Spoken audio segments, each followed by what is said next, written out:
Hi everyone and welcome back to the George Collection. I'm Rachel Rightside Blonde.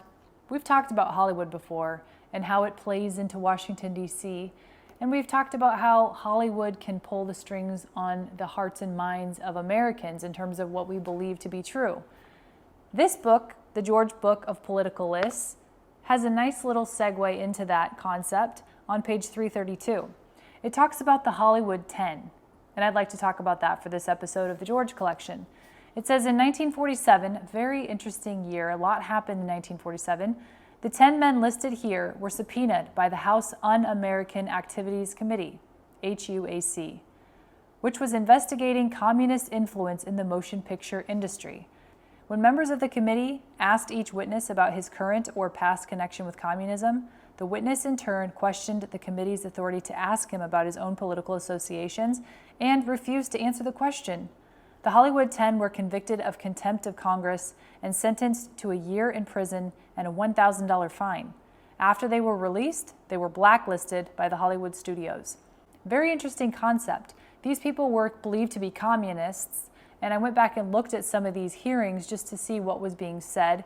Ironically, I got to see the movie Reagan at the RNC, and I learned a lot about Ronald Reagan, including his time as the Screen Actors Guild president and what he did to prevent communism from being allowed to be used in Hollywood to propagate lies on the American people.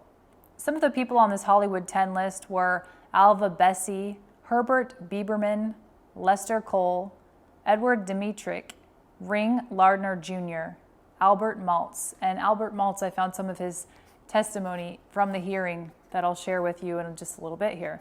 So Alva Bessie was the first one listed here, and it says he did not work in Hollywood again. He wrote a book, Inquisition in Eden, in 1965 about the blacklist.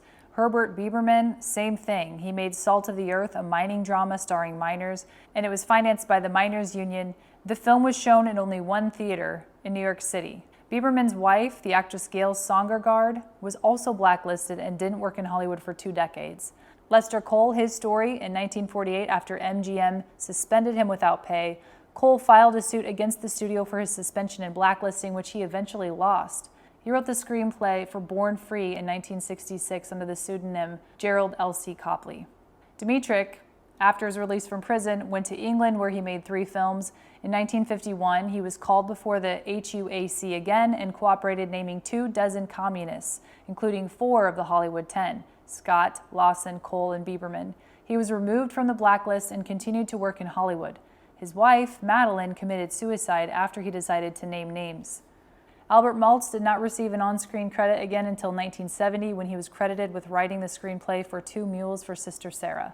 At the bottom, it mentions an 11th witness at the 1947 HUAC hearings, German playwright Bertolt Brecht, moved back to Europe after being interrogated by the committee. Knowing what we know about Operation Paperclip, it makes me wonder if some of these people were part of that or if they were just randomly placed. Who knows exactly?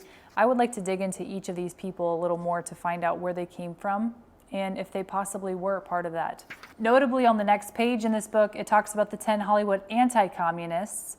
It says the movie business personalities named here were executive committee members of the Motion Picture Alliance for the Preservation of American Ideals. In September 1950, Alliance President John Wayne wrote, "We didn't make Hollywood and Red synonymous. The communists, their fellow travelers, and their dupes did that damaging job. We foresaw this result and tried to persuade our fellow workers of the need for cleaning our own house. We intend to continue to do so." And you can see everyone else on this list, including Clark Gable and Robert Taylor, the 10 Hollywood anti-communists. I do want to talk a little bit more about Ronald Reagan because he was part of that hearing, and also Walt Disney. So I'm curious to see how it was back in the day with Walt Disney versus how it is now with Disney. So let's read a few excerpts from those hearings. The press release from the Committee on Un-American Activities, it's a weird name, says, subpoenas have been issued and are now in the process of being served upon the following witnesses to appear in Washington beginning October 20th in connection with the Committee on Un-American Activities' forthcoming hearing on communist influences in the motion picture industry. You can see that list of people there.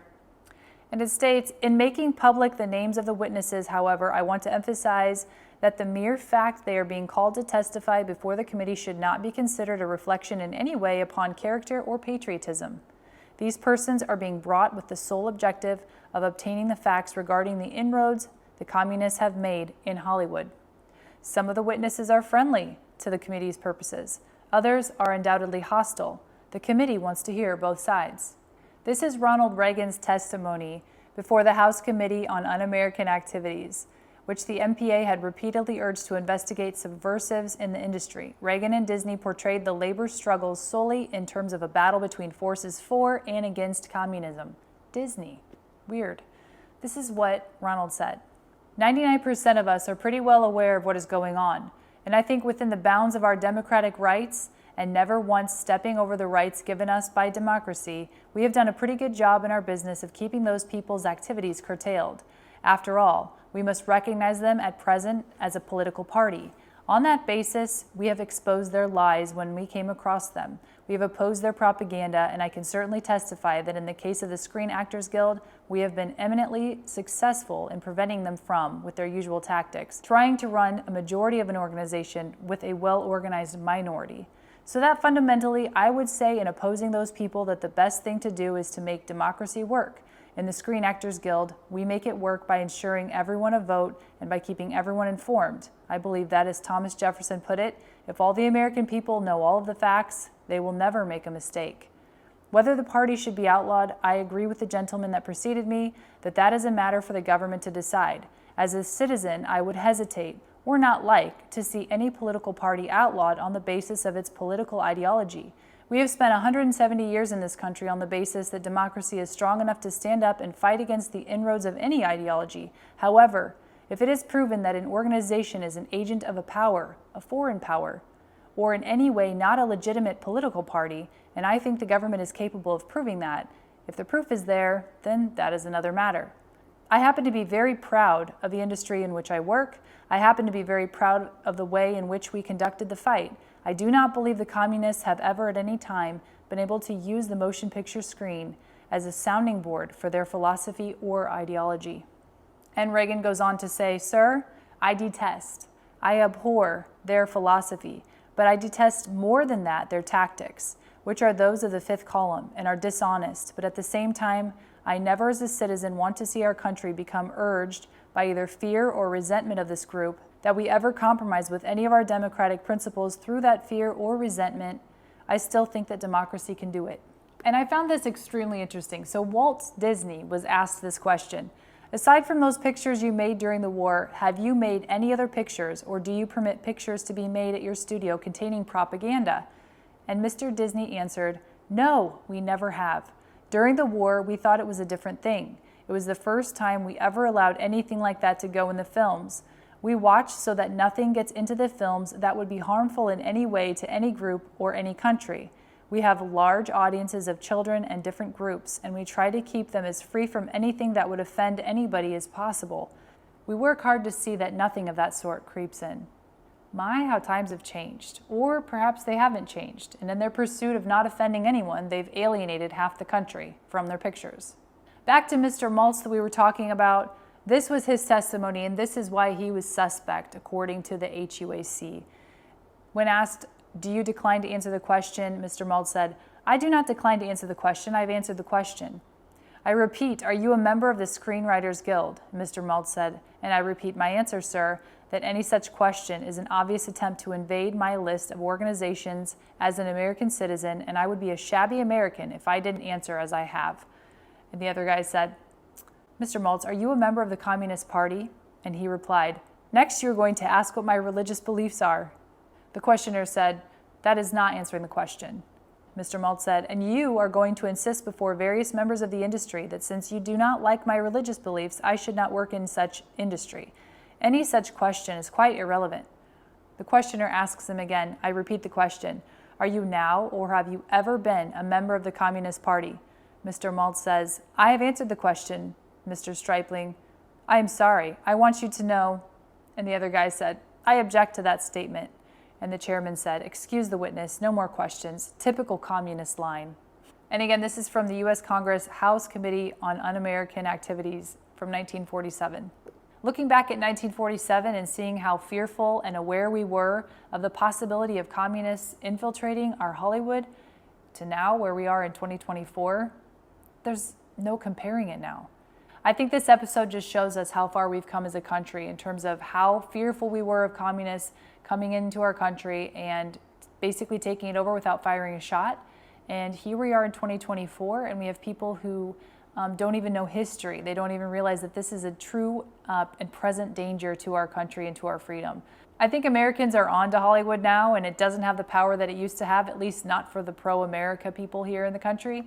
And it's going to be interesting to see what happens to Hollywood and all the stars that used to have all the power, and the people behind them that are pulling their strings. It was just a matter of time. But I think Americans are looking past those Hollywood stars at the people in the shadows who are pulling those strings. And I don't think Hollywood's ever going to be the same. That does it for this episode of the George Collection. Thank you so much for watching. Have a great week, and I'll see you next time.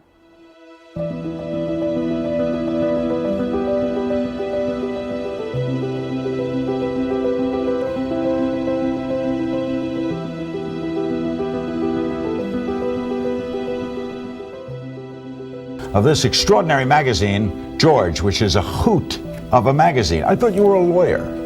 I was. What happened? Well, we decided, actually taking cue from folks like yourself and you around the 1992 election, that there was an opportunity here to change the definition of a political magazine. Certainly the way Americans were accessing information about politics and politicians was changing.